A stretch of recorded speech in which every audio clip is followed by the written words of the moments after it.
बैठी है, नहीं बेचने दे रहा है, अंदर जाकर के पेट खोल के दे सकते हैं।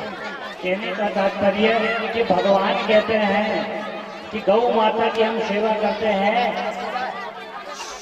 तो हम आप वहां पर जाकर के क्यों बेचती हो? अपने ब्रजमंडल में ही सबको खिलाया करो। इस प्रकार से भगवान माखन की लीला कर रहे हैं। आगे चलकर रास पंचाध्याय का वर्णन आता है। कहा जाता है कि श्रीमद् भागवत महापुराण भगवान का हृदय है, और जो ये रास पंचाध्याय है ये भगवान के प्राण है। संत कहते हैं कि भागवत जी में श्री कृष्ण का विग्रह है, दसम स्कंद है, और दसम स्कंद में प्राण पंच रूप में ये 5 अध्यायों में रास का वर्णन किया है। रासो बेसहा रासहा, जिसमें समस्त रासों को एकत्रित किया गया हो वह रास हो। और रास मुख से लिया जाता है, और मुख का स्थान 5वां है। प्रथम कान, दूसरा त्वचा, तीसरा नेत्र, चतुर्थ नासिका और पंचम मुख। 5वां स्थान मुख का है, और मुख से रसपान किया जाता है। गोस्वामी श्री तुलसीदास लिखते हैं कि इस रास में सभी का आगमन नहीं होता है, सभी का प्रवेश नहीं होता है। हर कोई इस रास में प्रवेश नहीं कर सकता। कि श्रोता वक्ता ज्ञान निधि कथा राम के गुण, किम समझे में मति जीव जड़ कलिगर से विमूढ़। श्रोता वक्ता भी इसे इतना ही समझ सकते हैं जिसका गोपी जैसा प्रेम हो, जो गोपी जैसा भाव हो, जो कृष्ण की लीला को समझना चाहे कि भगवान क्या है, भगवान की लीला क्या है, और भगवान यह मानव तुम धारण करके आते हैं तो किस कारण से आते हैं, किसके वरदान से आते हैं। कहा कि भगवान का काम था केयर करना, वो भी माँ करने लगी। भगवान का काम था हिफाजत करना, वो भी माँ करने लगी। भगवान का काम था याद करना, वो भी माँ करने लगी। देखते ही देखते उसकी आंखों के सामने कोई और परवरदिगार हो गया, भगवान भी माँ को बनाकर बेरोजगार हो गया। कृष्ण कहते मैया मैं तुम्हें कभी नहीं भूलूंगा। मैया बार बार कृष्ण को हिबड़े से इसलिए लगाती रहती कि कृष्ण तेरे बारे में हर कोई हर नहीं कह देता है। कोई कहता तू भगवान है, कोई कहता है तुझे किराए से लाया गया है, कोई कहता है तू मेरा लाला नहीं है। क्या ये बात कभी सत्य हो जाएगी क्या? भगवान कहते नहीं मैया, मैं तेरा पुत्र हूँ, तेरा ही रहूंगा और तेरा ही हूँ। मुझे तुझसे अलग कोई नहीं कर सकता। तू मेरी सबसे प्यारी माँ है। भगवान कृष्ण अपनी मैया को मानते हैं। तो कहा कि इस रास पंचाध्याय को वही जान सकता है जिसके अंदर गोपी जैसा भाव हो। हमने भी गुरुदेव की कृपा से भागवत का जब अध्ययन किया तो गुरुदेव भगवान ने हमें अध्ययन कराया, तो हमारी जो मति अनुसार, क्योंकि छिन्ने छिन्ने मति भिन्न, सबकी मति अलग होती है और सब अलग अलग घाटों पे पानी पीते हैं। हमको गुरुदेव भगवान ने अपनी कृपा दृष्टि के साथ में हमें अध्ययन कराया, लेकिन हमारी जितनी मति थी हमने उसके अनुरूप गुरुदेव से विद्या प्राप्त की, और जो विद्या हमारे पास में है वही हम आपको श्रवण कराने जा रहे हैं। क्योंकि तदपि कही गुरु बारही बारा, समुझी परी कछु मति अनुसारा, भाषा वृद्धि करिने सोही, मोरे मन प्रबोध जय होई। गुरुदेव ने बताया, हमें सिखाया कि भगवान का जो रास अध्याय, ये 5 अध्यायों में जो भगवान का वर्णन, ये साक्षात भगवान की प्राण ही है, और इस लीला को समझना मुमकिन है। लेकिन अगर गोपी जैसा भाव हो, आगे प्रसंग में हम सुनेंगे कि इस रास में भगवान शंकर भी गोपी बनकर आते हैं। गोपी जैसा स्वरूप बना लो, भाव बना लो, प्रेम करो उस कृष्ण से, ऐसा वर्णन अभी हम श्रवण करेंगे आगे। कहा गया कि आश्विन शुक्ल पूर्णिमा को भगवान को गोपियों को दिया। जय जय श्री राधे। सभी से मैं अनुरोध करूंगा, पंचाध्याय जो रास वर्णन है इसका ध्यान से श्रवण करें। सभी श्रोताओं माताओं बहनें सभी कृपया इसका ध्यान से श्रवण करें। अश्विन शुक्ल पूर्णिमा को जिसे हम शरद पूर्णिमा कहते हैं, पूर्ण चंद्रमा आकाश में विचरण कर रहा था, कुमुद कुमुद, जिसमें से अमृत की वर्ष, अमृत की बूंदें गिर रही थी। उसी समय भगवान को गोपियों को दिया हुआ वचन याद आ गया। गोपियां भगवान को पकड़ लिया करती थी, कन्हैया हमें नाच के दिखाओ, कन्हैया हम ये करके दिखाओ, कन्हैया हमारे ये करो। तब भगवान ने वचन दे दिया था कि जब समय आएगा शरद रात्रि की पूर्णिमा को मैं तुम्हारे साथ में रास विहार करूंगा। वो वचन भगवान को याद आ गया। भगवान चंद्रमा को पूर्ण रात्रि को देखकर, और जब भगवान को याद आई तो भगवान ने कहा कि गोपियां सब कार्य में लगी हुई है, इन्हें मैं कैसे बुलाऊं। तब भगवान ने योग माया का सहारा लिया। कहते हैं कि योग माया का सहारा भगवान ने क्यों लिया। तब कहा कि भगवान ने कहा कि सर्वप्रथम मुझे ये रास करना है, तो रात्रि छोटी होती है और ये महारास रहेगा, तो मुझे दिव्य रात्रि का निर्माण करना होगा, और यह योग माया के अलावा कोई नहीं कर सकता। इसलिए भगवान ने योग माया का सहारा लिया। तब कहा कि योग माया का सहारा इसलिए लिया कि भगवान जानते थे कि जब मैं मधुर वेणु का बजाऊंगा, वंशी बजाऊंगा, तो सारी ब्रज की गोपियां चली आएगी मेरी ओर, और जब मेरी ओर वो चली आएगी तो उनके पति, उनके भाई, उनके पिता उन्हें ढूंढेंगे, तो उन्हें वो नहीं ढूंढे, उनके ही रूप में मैं उनके घर चला जाऊंगा और सारी गोपियां मेरे पास आ जाएगी। तो सभी को बनाने के लिए मुझे योग माया का सहारा लेना पड़ेगा। तब कहा कि योग माया का सहारा इसलिए भी लेना पड़ा कि गोपियां, मैं जब वेणु का बजाऊंगा, बंसी की मधुर धुन जब मैं बजाऊंगा, तो गोपियां मेरी ओर भागती चली आएगी, दौड़ती चली आएगी। अगर वो जब भागती दौड़ती मेरी ओर आएगी तो उनके पैरों में कंकर, पत्थर, कांटे न चुभ जाए। तो योग माया से कहा कि जाओ तुम फूलों का रास्ता बना दो, तो गोपियां मेरी ओर चली आएगी। इसलिए भगवान ने योग माया का सहारा लिया। भगवान ने विचार किया, अब मुझे गोपियों को बुलाना चाहिए। अर्धरात्रि में चंद्रमा पूर्व किरणों के साथ में विचरण कर रहा था। जैसे ही भगवान ने अपनी वेणुका को अपने होठों पर रखा, और जैसे ही भगवान ने मधुर वेणुका का वादन किया, जब वादन किया है मधुर वेणुका का, तो गोपियां सुध बुध भूल गई। बांसुरी की जब धुनी गोपियों ने सुनी तो सुध बुध भूल गई, सब बोराने लगी। इतनी मधुर धुनी, इतनी मधुर धुनी कि सारे लोगों में, ब्रह्मांड में भी वह धुनी आनंद छवा रही है, आनंद बरस रहा है। मुरलिया हर की मधुवन में धूम मचाई। मधुवन में भगवान ने गोपियों के लिए जब बंसी बजाई, तो वृंदावन में बंसी बाजी, तीन भुवन धुनी छाई। तीनों भुवन में, स्वर्ग में भी, ब्रह्मलोक में भी और मृत्यु लोक में भी ऐसी आनंद की धुनी छाने लगी चारों ओर बंसी की, कि मानो सारी ओर एकांत की तरह छा गया, बिल्कुल सुनसान, और मधुर मधुर बांसुरी बजने लगी भगवान की। जैसे ही ब्रह्मलोक में आवाज गई, ले वीणा नारद जी दौड़े, शिव समाधि विसराई। नारद जी के कपोल पर जैसे ही ध्वनि पड़ी, नारद जी सुध-बुध भूल गए, मैं क्या करूं, और दौड़ लगा दी भगवान के पास में, वीणा बजाते हुए आ गए। शिव समाधि विसराई, भगवान शंकर ध्यान कर रहे थे भगवान का, और जब मधु की बंसी की मधुर धुन जब उनके कान पे पड़ी, कान पे पड़ते ही भगवान शंकर की समाधि खुल गई। इस प्रकार से ब्रह्मलोक तक ये बांसुरी बज रही है। भैया बांसुरी बज रही, पटाखा थोड़ी चल रहा है, गोपियों को आने दोगे कि नहीं। भगवान की मधुर ध्वनि बज रही है, बांसुरी बज रही है। इस प्रकार से ब्रह्मलोक में भी आनंद छवा रही है। ये तो जब गोपियों के पास, ये तो रही ब्रह्मलोक की बात, अमृत लोक में देखिए गोपियों का क्या हाल है। जैसो तेसो उल्टो सीधो ग्रह कारज निपटाई। जल्दी जल्दी में धोनी भी इतनी सुंदर लग रही है, मटकती जा रही मैया है, सब जल्दी जल्दी काम कर रही है। उल्टा सीधा कर सिंगार गुजरिया, बंसी वट पे धाई। उल्टा सीधा श्रृंगार कर रही गोपियों को सुध बुद्धि नहीं है, बिंदी यहाँ लगानी है कि यहाँ लगानी है, काजल यहाँ लगाना है कि वहां पैर में लगानी है, सुध बुध भूल गई है गोपियां, और भगवान को एक गोपिया की बात कहें कि गोपिया भोजन बना रही थी उस समय, रात्रि के समय में जब भोजन बना रही थी, और जैसे ही बंसी की मधुर ध्वनि सुनी सुध-बुध भूल गई कि सब्जी में क्या डालूं और खीर में क्या डालूं।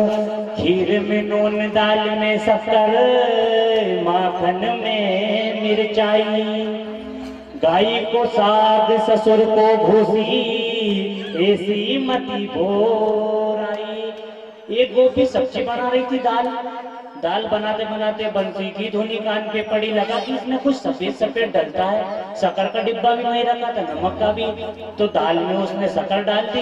एक गोपी खीर बना रही थी, इसका ही ध्यान रहा कि इसमें सफेद सफेद मीठा मीठा कोई डलता है, चखा तो नहीं उसने, और बंसी की धुनी सुनी तो उसने इतना सारा नमक झोंक दिया। एक गोपी अपने ससुर जी को भोजन कराने के लिए जा रही थी, भोजन ससुर जी पा रहे थे, उन्होंने कहा कि बेटी मुझे सब्जी चाहिए, सब्जी ले जा रही थी, और जब बंसी की ध्वनि सुनी इतने में गाय की भी आवाज आ गई, तो गोपी जाकर गाय के सामने तो सब्जी डाल देती है और वहां से भूसी भर के ससुर जी के सामने डाल देती है। ऐसी मती बोला रही है गोपियों की। गोपियां मस्त हो गई है भगवान की ध्वनि सुनकर। और अब गोपियों का श्रृंगार भी देखिए कैसा श्रृंगार कर रही है कि पाँव में पोंछ, कमर में पायल, कान गुलाब लगायो, नैन महाबर पाँव में अंजल, बिंदिया कमर लटकायो।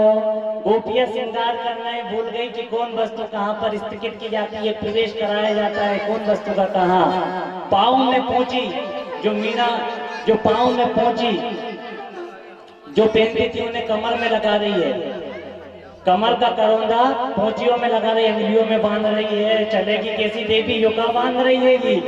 कान में गुलाब लगा रही, महावर जो मैया लगाती ना, महावर पैर में, वो कान में लगा रही है गोपिया। और जो आंख में काजल लगाने का है वो कान के पीछे काजल लगा रही है, काले कान कर रही है। इस प्रकार से गोपियों की मति बोरा रही है। और जैसो तेसो उल्टो सीधो कर सिंगार गुजरिया, बंसी बट पे धाई। दौड़ पड़ी है गोपियां, सदबोध भूल गई है कैसा भी, चलो भागो किधर से दुनिया आ रही है कि बंसी बट पे आ रही है। सभी गोपियां भागती जा रही, मधुर वेणु का जब सुनती है तो भगवान के पास पहुंच जाती है। भगवान कहते हैं, देखते हैं इतनी सारी गोपियां आ गई। भगवान कहते हैं, गोपियों ओ महाभागो तुम यहाँ क्यों आई हो? गोपियों ने कुछ नहीं बोला, मन में तो सोच रही बंसी तो खुद ने बजाई और अब हमने डांट रहे कि यहाँ क्यों आई। ओ महाभागाओ तुम यहाँ पर क्यों चली आई? तुम्हें लज्जा नहीं आती? रात्रि में स्त्रियां कहीं जाती नहीं है। गोपियां कुछ नहीं बोल रही कि तुम्हारे पति क्या कहेंगे, रात्रि में तुम यहाँ बंसी बट में अंधेरे में आ गई, ये जंगल का रास्ता है, बंद है ये, यहाँ पर बड़े बड़े सिंह रहते हैं, बड़े बड़े शेर मगर रहते हैं, सांप रहते हैं, ये इतनी घनघोर रात्रि में तुम अपने घर से निकल के आई। गोपियां कुछ नहीं बोल रही। भगवान कहते हो महाभागाओ तुम पतिव्रता स्त्री हो, बोल रही है। भगवान कहते तुम पतिव्रता स्त्री हो, ऐसी रात्रि में तुम्हें नहीं आना चाहिए। तुम्हारा पति कैसा ही हो, पति का कभी त्याग नहीं करना चाहिए। कि वृद्ध रोग बस जड़ धनहीना, अंध बधिर क्रोधी अति दीना, ऐसे पति कर किए अपमाना, नारी पाव जग जमपुर दुख नाना।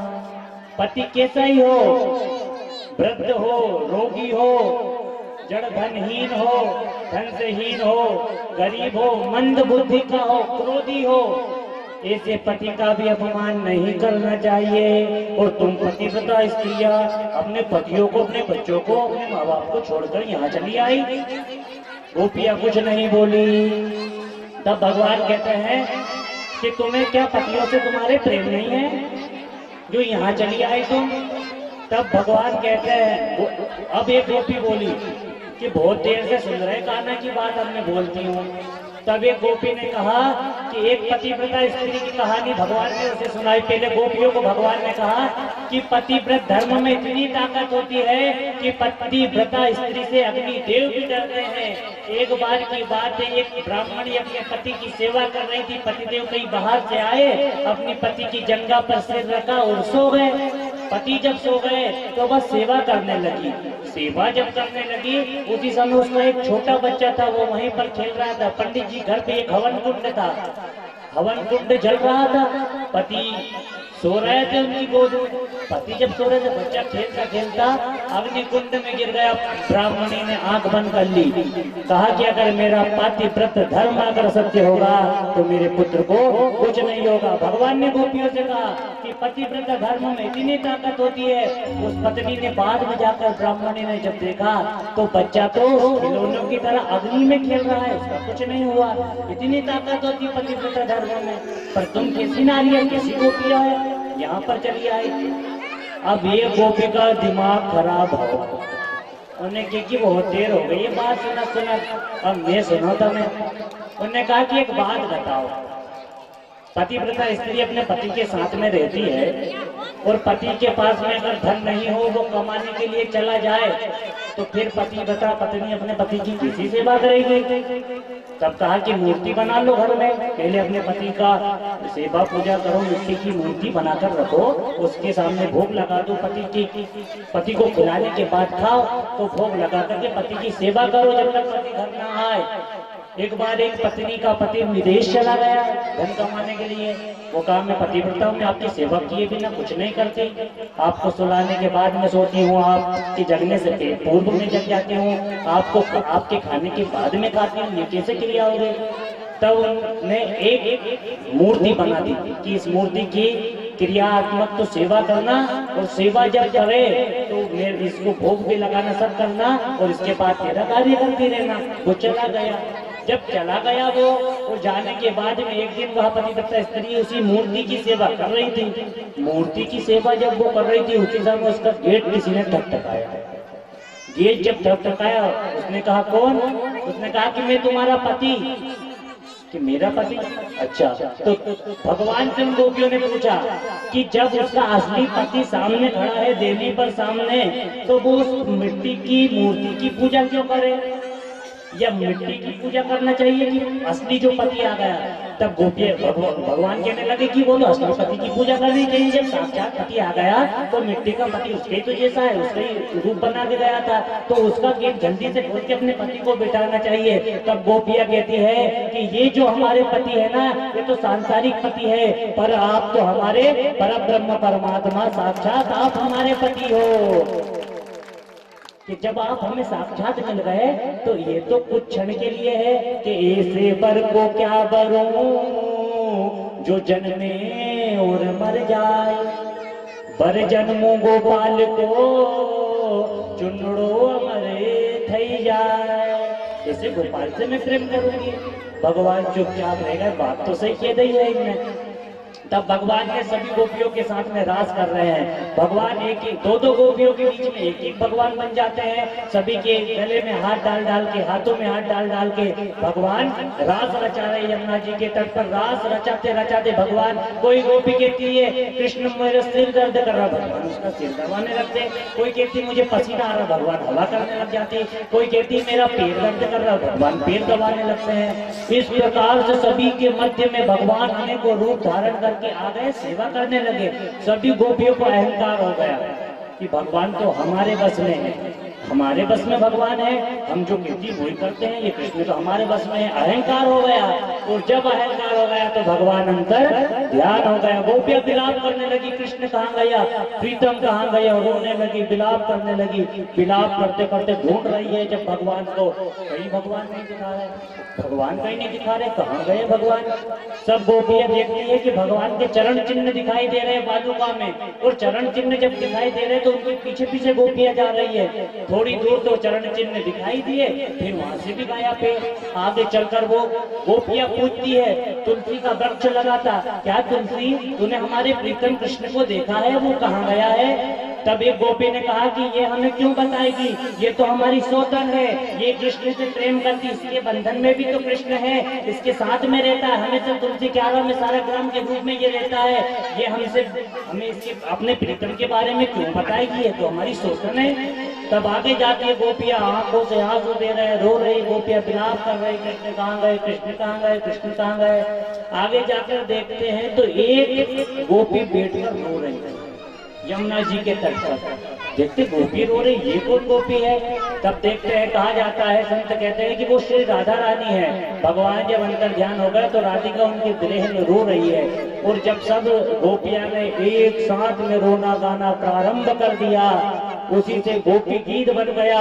जब एक सुर में गोपियां रोने लगी, रुदन करने लगी, प्रताप भगवान को पुकारने लगी कि जयति तेधिकम जन्मना प्रजा स्वयत इंदिरा शाश्वतत्रयी।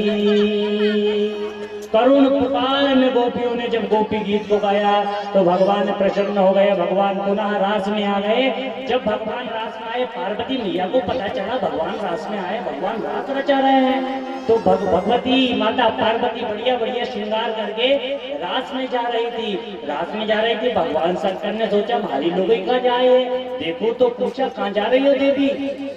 कहा कि हम रास में जा रहे हैं। कि कहाँ हो रहा है, कि भगवान कृष्ण बंसी बन पर रास कर रहे हैं। तो कहा कि मैं भी चलूंगा आपके साथ में, कि वहां पर पुरुषों का प्रवेश नहीं है, गोपियों का ही प्रवेश है, जो गोपी भाव में रहता है। तब भगवान कहते हैं कि हमें भी लेंगे, चुन्नी पिना दो, हम भी तुम्हारे साथ में चलेंगे। भगवती कहती नहीं, भगवान कृष्ण ने पकड़ लिया तो अगली बार हमरो नंबर भी कट हो जाए तुम्हारी वजह से। तो कहा कि नहीं, मैं तो चलूंगा। तब भगवान आते हैं उन गोपियों के बीच में। जैसे ही भगवान शंकर आ जाते हैं, भगवान कृष्ण समझते हैं कि सब गोपियां तो एक सुर में नाच रही है, लेकिन इनकी तो कमर ही नहीं मटक रही है। ये कौन है ऐसी गोपियां, पुरुष जैसी लग रही है कि वो दाढ़ी भी है, जटा भी है बड़ी बड़ी, ये सब कौन है वो यो। और मुंह ढांक के रखा है, जटा जैसे ऊपर इतने तो बाल गोपियों के नहीं है, ये कौन है। और जैसे ही भगवान फिर समझ जाते हैं, अच्छा हमारी परीक्षा ले रहे हो। जैसे ही भगवान मधुर बांसुरी बजाते हैं, शंकर भगवान सुध-बुध भूल जाते हैं। किस प्रकार से भगवान रास में आते हैं कि एक दीना भोले भंडारी बन कर के ब्रज नारी वृंदावन आ गए हैं, वृंदावन आ गए हैं। ओ भोला भंडारी राधे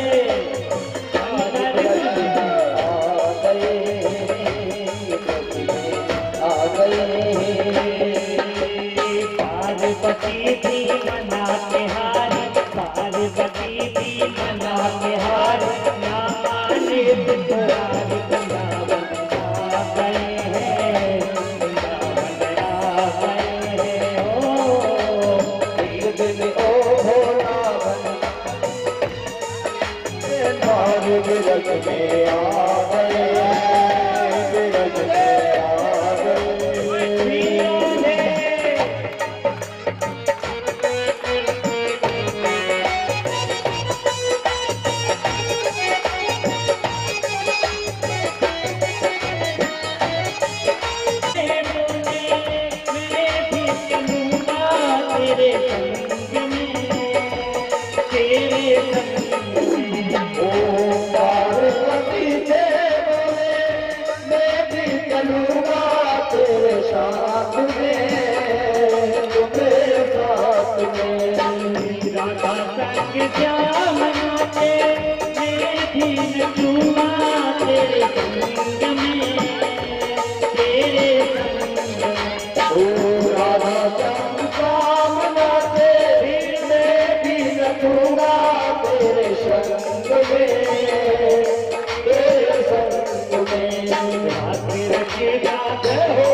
दिन तुम्हारे आए मुरारी इस रूप में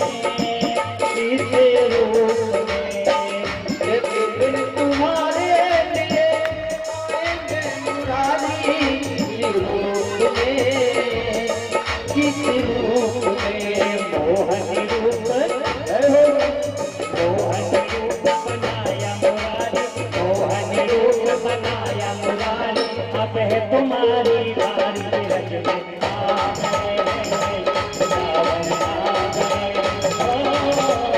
ये दुनिया हो रज के बाबू आ गए,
पुरा गुरु साक्षात् परम ब्रह्म तस्मै श्री गुरुवे नमः।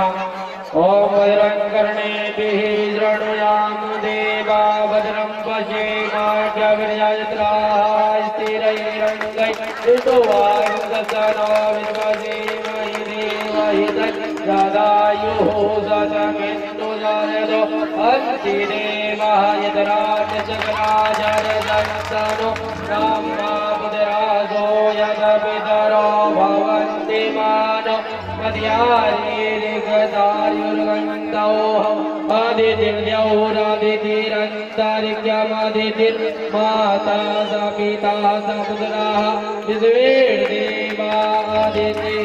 पञ्चजना आदितिर्या तमदितिर्यानितमं शान्तिरन्तरिक्षगुप्ता। महाराज में बाबा शंकर भी आते हैं और बाबा शंकर जब आते हैं तो भगवान उन्हें पहचान जाते हैं कि यह कोई गोपी नहीं है, यह तो भगवान है।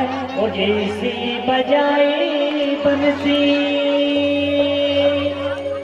सुधे भूत भूले भोलेनाथ जी, भोलेनाथ जी। ऐसी मधुर बंसी भगवान ने वादन की है और जब मधुर बंसी को बजाया है तो भगवान शंकर सुध भूल गए और सुध भूल गए तो भगवान को पहचान लिया। तभी से भगवान ने कहा कि आप गोपेश्वर होके गोपी स्वभाव में रहे हो, इसलिए आज से आपका नाम गोपीश्वर रहेगा। वृंदावन में आज भी भगवान शंकर का जब श्रृंगार होता है तो गोपी के ही रूप में होता है। आगे चलकर भगवान अब सभी को अपने अपने स्थान पर छोड़कर पुनः भगवान अपनी लीलाओं में लग जाते हैं। आज भगवान लीला को आगे बढ़ा रहे हैं। भगवान धेनुकाओं को चराने के लिए जंगल जाते हैं और जंगल से जब आते हैं, अब भगवान 11 वर्ष के हो गए, 11 वर्ष 54 दिन के आज भगवान हो गए हैं। भगवान जब इतने बड़े हो गए हैं तो भगवान गौचारण करके जब गौचारण करने के लिए जाते हैं तो गोपियां भगवान को किस प्रकार से, गोपियां सब एक जगह एकत्रित हो जाती है और भगवान के विषय में बात करती है। भगवान कितने सुंदर है, कैसे हैं, भगवान की बातें करती है। कितना सुंदर बिहारी है वो कि बरहा पीड़म नट बर बपहो कर्णयो कर्णिकारणम विप्रत्पासा कनक कपिशं भेजयन्तीं च मालां वृन्दारण्यं सुपदरमणं प्राविशं गीतकीर्तिं वृन्दारण्यं सुपदरमणं प्राविशं गीतकीर्तिं। वेणु गीत के माध्यम से गोपियां भगवान का श्रृंगार का वर्णन कर रही है। वो भगवान वैजयंती माल डाले हुए हैं, कान में उनने लाल पुष्प लगाया हुआ है, वेणु का हाथ में धरे हुए हैं, कांधे पर काली कमरिया डाले हुए हैं, कमर पे बगलबंदी बनी हुई है और वो गौचारण करने के लिए जा रहे हैं। जिनकी हाथ के नीचे एक पुटरिया में उनके पास में धन प्रसादी भी रखी है, जिनके मैया यशोदा उनका श्रृंगार करती है, जिनके कानों में कुंडल है, जिनके गालों पर मैया काजल लगाती है। कितना सुंदर है वो, कितने घुंघराले घुंघराले उसके बाल है, कितना सुंदर उसका वात्सल्य है। इस प्रकार से सभी गोपियां जब भगवान का उच्चारण करने चले जाते तो बातें करती थी। एक दिन भगवान गौचारण करने के लिए गए और गौचारण से जब शाम की ओर गोधोली पेड़ा में जब भगवान आते हैं, तो देखते एक अरिष्टासुर नाम का दैत्य बेल बना हुआ है और बेल को वो पृथ्वी से खोद रहा है। और पृथ्वी को जब वह खोद रहा है, भगवान ने उसके पैर को पकड़ा और घुमा करके जो फेंका है जमीन पर तो उसका गोविंदाय नमो नमः हो गया। अरिष्टासुर को मारकर भगवान अपने यहाँ पर आते हैं, हाथ पैर धोकर मैया यशोदा उनको भोजन पकड़ाती है और ठाकुर जी भोजन करते हैं। जय जय श्री राधे। मैया ठाकुर जी को भोजन करा रही है। भोजन जब मैया करा रही है, इसी समय भगवान नारद जी जाते हैं कंस के पास में। कहते हैं कंस, तुम्हें पता है तुम्हारा अष्टम का काल कौन है? कहा कि मुझे नहीं पता, इतना पता है कि वसुदेव और देवकी का जो अष्टम गर्भ मेरा काल है। उनने कहा कि तुम्हारा जो काल है ना वो नंद बाबा के यहाँ पर रह रहा है और वो बड़ा भी हो गया है और वो तुम यहाँ से राक्षस भेज दो मारने के लिए, तुम्हारे राक्षस वहां जाकर अकेले पड़ जाते हैं और वो ब्रजमंडल वाले सब मिलकर तुम्हारे राक्षसों को मार देते हैं। ऐसा कुछ करो कि वो वाले यहाँ पर आ जाए मथुरा में, और मथुरा में जब वो आ जाए तो यहाँ पर चोरी से तुम उन्हें मार देना। तब कहा कि उसे लाएगा कौन यहाँ पर? तब कहा कि उसके चचेरे जो चाचा है अक्रूर जी, इन्हें भेजो, आप ये लेकर आएंगे। अक्रूर जी से कंस कहता है जाओ अक्रूर और जाकर के उस छलिया गोपाल को, उस कन्हैया को यहाँ लेकर आओ, कहना कि धनुष यज्ञ रचा है। कंस ने उसमें बलराम को और कृष्ण को बुलाया है।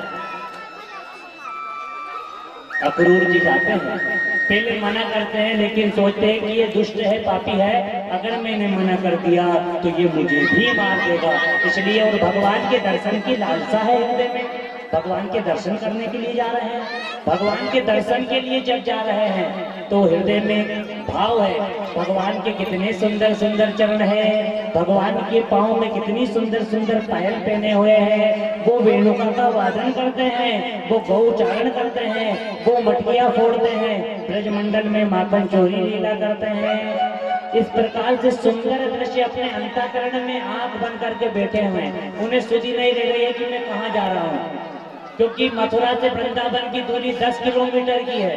लेकिन अक्रूर जी प्रातः काल से चले हैं, लेकिन शाम हो गई अभी तक पहुंचे नहीं है। क्यों नहीं पहुंचे हैं? कि वो ध्यान कर रहे भगवान का। कभी वो दिल्ली चले जाते, कभी वो आगरा चले जाते, रास्ते ही भूल जाते, मैं कृष्ण के दर्शन के लिए कौन सा रास्ते से जाऊं। शाम के समय पे जब अक्रूर जी पहुंचते हैं, भगवान का उच्चारण करके लौटते हैं, समझ जाते हैं भगवान की मेरा जाने का समय हो गया है, मैया से मेरा बिछड़ाव हो, भगवान से मेरा बिछड़ाव होगा, यहाँ से वृंदावन छोड़कर मैं जाऊंगा, वृंदावन छोड़कर मैं जाऊंगा।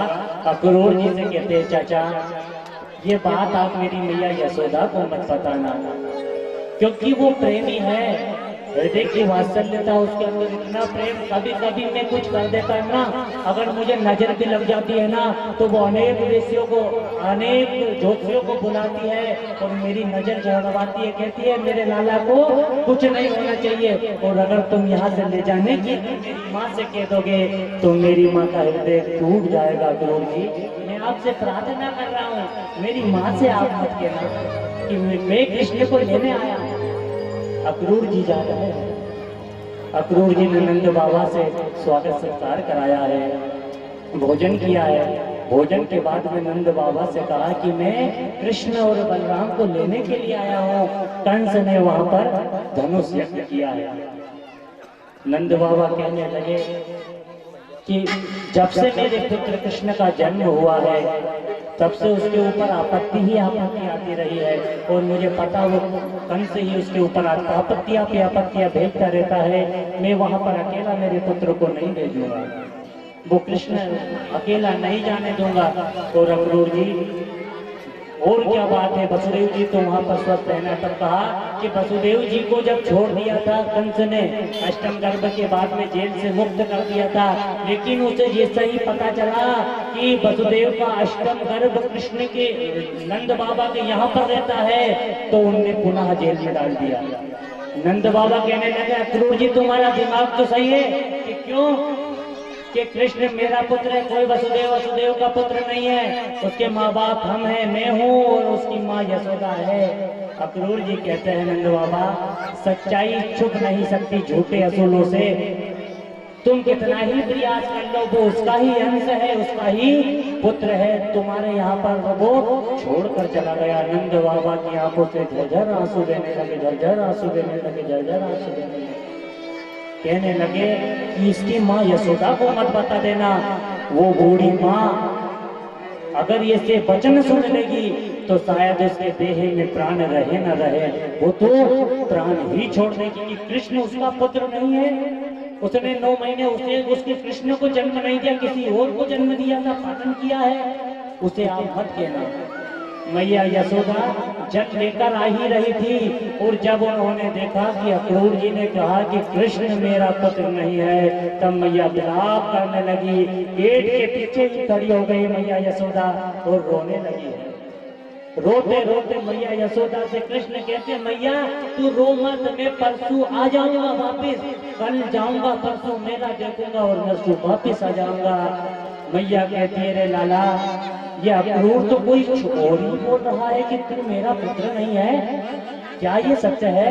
कि नहीं भैया मैं तेरा ही हूँ, क्योंकि भगवान ने गर्ग संहिता में भी कहा है कि वृंदावनम पुनः प्राप्योपाद मेकम न गच्छति, मैं वृंदावन छोड़कर कभी नहीं जाऊंगा, मैया मैं तेरा ही पुत्र हूँ। तो फिर ये अक्रूर झूठ क्यों बोल रहा है? फैलते ही फैलते बात पूरे ब्रजमंडल में फैल जाती है और ब्रजमंडल में जब बात फैल जाती है सभी गोपियां नंद बाबा के आंगन में आ जाती है और बात कर रही है कि सजना सकारे जाएंगे नैन मरेंगे रो, हे रजनी ऐसी रात की घोर कभी नहीं हो। हे रात्रि तू रात ही बने रहना जीवन पर्यंत तक, लेकिन ऐसा प्रातः काल ऐसा मोहर ब्रह्म मुहूर्त हमें नहीं चाहिए जो हमारे प्रीतम कृष्ण को हमसे जुदा कर दे, हमसे दूर ले जाए। इस प्रकार से गोपियां विलाप कर रही है, सभी गोपियां ब्रजमंडल में आ जाती है और कहती है कि बहन जो ये सामने खड़ा है ना, ये अक्रूर नहीं है, इसके माँ बाप ने इसका नाम अक्रूर रख दिया, वास्तव में तो ये अक्रूर है। हमारे प्रीतम को, हमारे कृष्ण को, हमारे प्राण बल्लभ को हमसे दूर ले जा रहा है और इसे दया तक नहीं आ रही।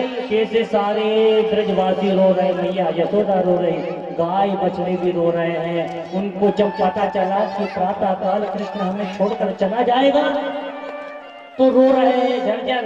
गाय के सामने घास पड़ा है, भूसा पड़ा है, कोई कुछ नहीं खा रहा, ब्रजमंडल में चूल्हा तक नहीं जला है, सबका भोजन बन गया था, भोजन भी नहीं कर रहे हैं।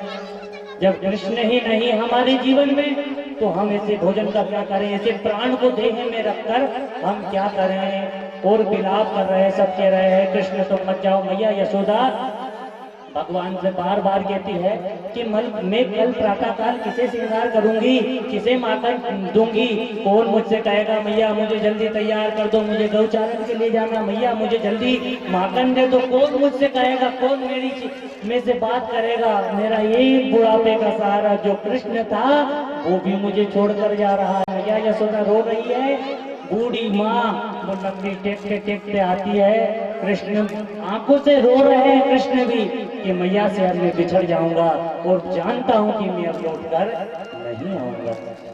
जानते हैं भगवान कि मुझे जाना है, मुझे आगे की लीला करनी है, पर मैया को कैसे मैं छुड़ाऊं? क्या पता मैया अपने प्राण ना छोड़ दे इस ब्रह में, इस बातों में मैया अपने प्राण ना छोड़ दे। भगवान मैया जिधर सो रही है उधर से करवट करके उधर की तरफ अपने हाथों का सिराना कर भगवान सो रहे हैं, आंखों से झरझर आंसू दे रहे हैं भगवान के आंसू दे रहे हैं। मैया इधर की तरफ रो रही है, भगवान उधर की तरफ रो रहे हैं, दोनों रोते जा रहे हैं, एक दूसरे से विचार कर रहे हैं। मैं वहां चला जाऊंगा, मेरी मैया की सेवा कौन करेगा? मुझे माखन कौन खिलाएगा? मुझे मेरा श्रृंगार कौन करेगा? मैं मैया से दूर हो जाऊंगा। भगवान सोने का बहाना करते हैं। भगवान जब सोने का बहाना करते हैं, मैया भी रात्रि भर नहीं सोती है। प्रातः काल हुआ है, मैया की आंखों से आंसू ही बन रही है, निला रही है कृष्ण को। वो इधर की तरफ है, देखती नहीं। रोज तो खूब देख देख कर स्नान कराकर कहाँ पर क्या रह गया है। स्नान सुंदर तरीके से कराती है लेकिन देखती तक नहीं है। भगवान कहते हैं मैया क्या मैं पराया हो गया आज? देखती नहीं तू मेरी ओर? क्या मैं तेरा लाल नहीं हूँ? एक छोटी सी बात में तूने मुझे ठुकरा दिया, मैं तेरा क्या लाल नहीं हूँ? मैया कहती है रे तो लाल है, तूने तो मुझे छोड़ नहीं जाने की बात सोच ली कि मैया तो विलाप मत कर, मैं आऊंगा वापिस और तू मेरी मैया है, मेरी ही मैया रहेगी, किसी का पुत्र नहीं। मैया मैं तेरा ही पुत्र रहूंगा और तेरा ही हूँ। जिसने मुझे चाहा है उसकी बात मैं कभी कहीं नहीं कहूंगा। लेकिन मैया अनेकों अनेक मेरे धाम गमन के बाद भी तेरी लीलाएं, तेरा नाम मेरे नाम से यशोदा नंदन कहेंगे सब तुझे, पर कोई देवकी नंदन कम कहेगा, लेकिन मुझे नंद बाबा का छोरा कहेंगे, मुझे यशोदा का लाल कहेंगे। मेरा नाम तेरे नाम से अमर हो जाएगा मैया, मैं तेरा ही लाल रहूंगा। मैया ने भगवान को श्रृंगार कर दिया है, माखन लेकर आई है, कहती है लाला खा ले, कल से क्या पता तू कुछ खा पाए या न खा पाए, वहां पर कौन मेले में तेरा ध्यान रखेगा, कौन तुझे स्नान कराएगा, कौन तेरी ध्यान भोजन कराएगा, तू यहीं से माखन खा के जा। मैया ने जल्दी जल्दी शाम की जो भोजन रखा था उन्हीं को मैया ने एक पुतरिया में बांध दिया, भगवान को दे दिया, जा कृष्ण भूख लगे मेले में तो एक जगह बैठकर बलराम भैया और तुम दोनों खा लेना। भगवान जा रहे हैं लेकिन आंखों से आंसू बने नहीं है। गोपी ग्वालों का तो मानो विरह के रूप में पर्वत नदियां बहने लगी, इतने आंसू दे रहे, इतने आंसू दे रहे हैं।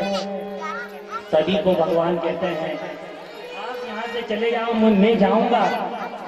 तब गोपियां कहती है कि हमारे प्राण बल्लभ आप वहां से चले जाओ कि इस देह में प्राण रहेंगे ही नहीं। तब भगवान वचन देते हैं कि गोपियों मैं आऊंगा तुमसे मिलने के लिए, मैं तुम्हारे साथ ही रहूंगा हमेशा। भगवान अब रथ में बैठते हैं और अक्रूर जी को भला बुरा कहते हैं। अक्रूर जी भी रो रहे हैं, कह रहे हैं कि इन इतने प्यारे प्यारे लोगों के बीच से इनके प्राण बल्लभ को मैं आज छुड़ा कर ले जाता हूँ। मुझसे बड़ा क्रूर शायद इस संसार में आज के बाद नहीं होगा। मुझे जीवन पर्यंत तक ये गोपियां गाली ही देती रहेगी कि जिससे हमने प्रेम किया था उस प्रेम को चुराने वाला ये अक्रूर ही है। जीवन पर्यंत मुझे बुराई यही करती रहेगी, मैं कैसे ले जाऊं। पर अगर खाली हाथ गया तो वो मुझे अकंस मुझे मार देगा। भगवान रथ में बैठे हैं, रथ में बैठे हैं और जैसे ही रथ थोड़ा सा आगे गया है, मैया सीढ़ी पर खड़ी हुई थी नंद महल की, सीढ़ी से कूद गई है और कृष्ण की ओर दौड़ती हुई जा रही है।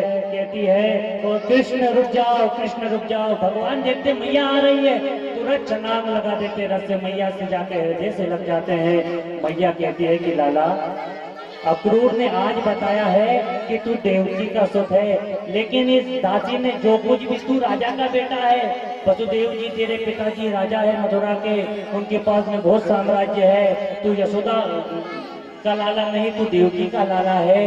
पर एक बात मेरी इस दासी की, कभी अपनी माँ से मत कहना कि मैंने एक बार क्रोध में तुझे छड़ी मार दी थी, छड़ी मारने के बाद में मैंने तुझे ऊपर से बांध दिया था।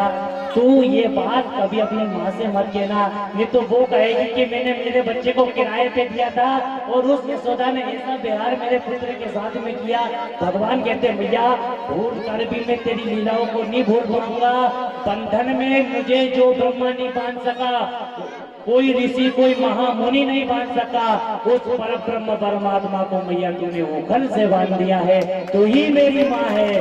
और भगवान जा रहे हैं, कृष्ण देते हैं ब्रज से विदाई के मैया मोहे याद ना करे। कृष्ण देते हैं ब्रज से विदाई के मैया याद करे।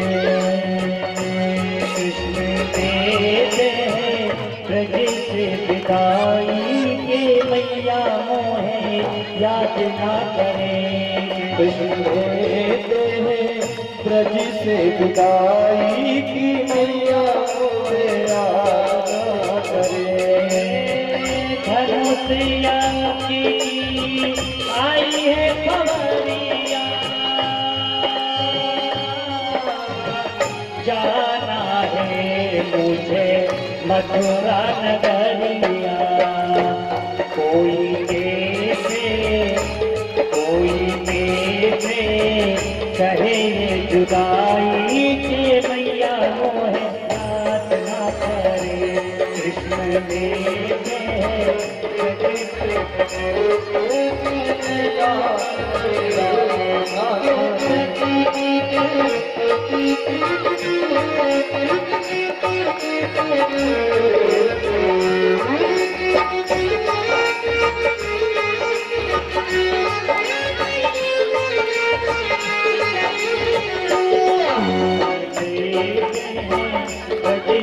विदाई के मैया मोहे याद ना करे।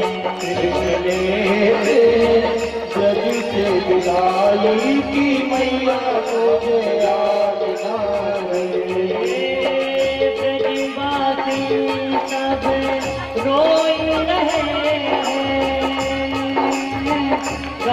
मैया बछड़ा रोई रहे, ब्रजवासी सब रोई रहे, मैया बछड़ा रोई रहे।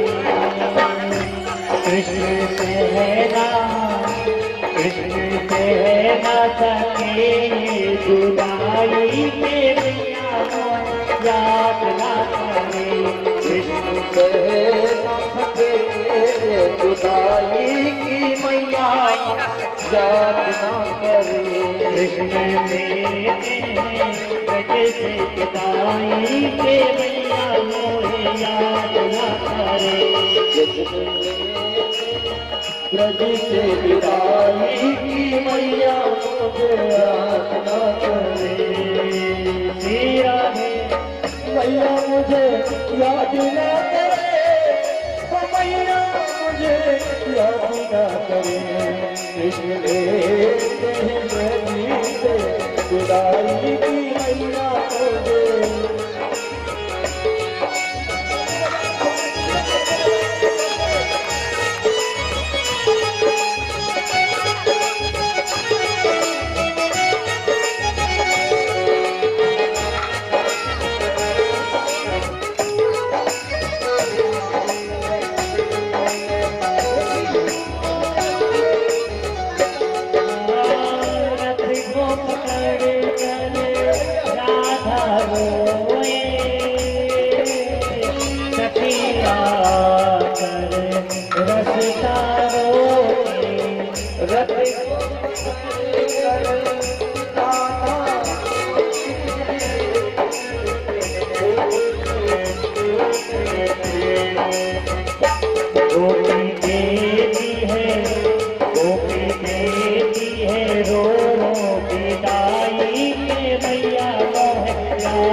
की मैया याद न ब्रज से विदाई के मैया मोहे याद ना करे। बड़ी महंगी पड़ेगी जुदाई की मैया कोई याद न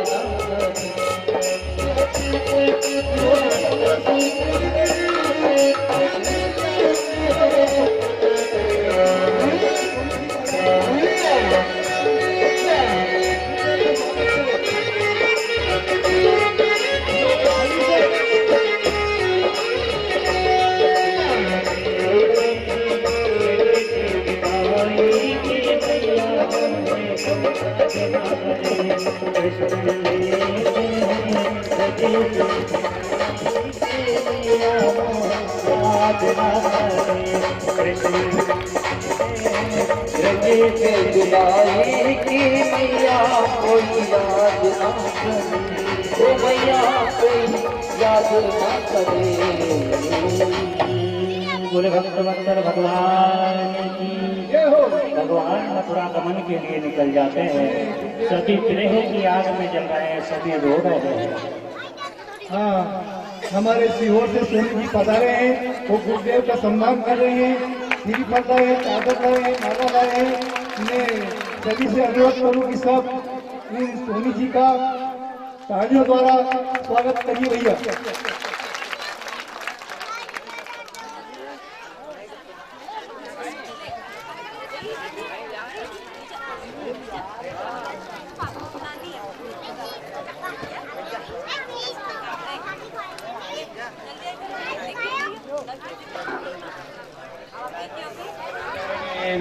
शृणुयाम देवाः भद्रं पश्येमाचार्यत्राः स्थिरैरङ्गैर्दृष्ट्वा पुंसस्तनो विर्वशीमहि देवहि दञ्जदायुः शतमिन्नु शरदो अन्दिदेवायत्रान्श्चक्राजरसन् नूनां मा पुत्रासो यदपितरो भवन्ति मान मद्यारीरिगतारीवन्तौ हौरगुर्यन्तरिक्षमुदितिर्माता सपिता सपुत्रः विश्वेर्देवादितिः पञ्चजना आदितिर्जातामदितिर्जानित्वम् याः फलनिर्जाय फला पुष्पाजाच पद्मणिः बृहस्पति वसुस्तास्तानो मुच्यत गुम्हसः।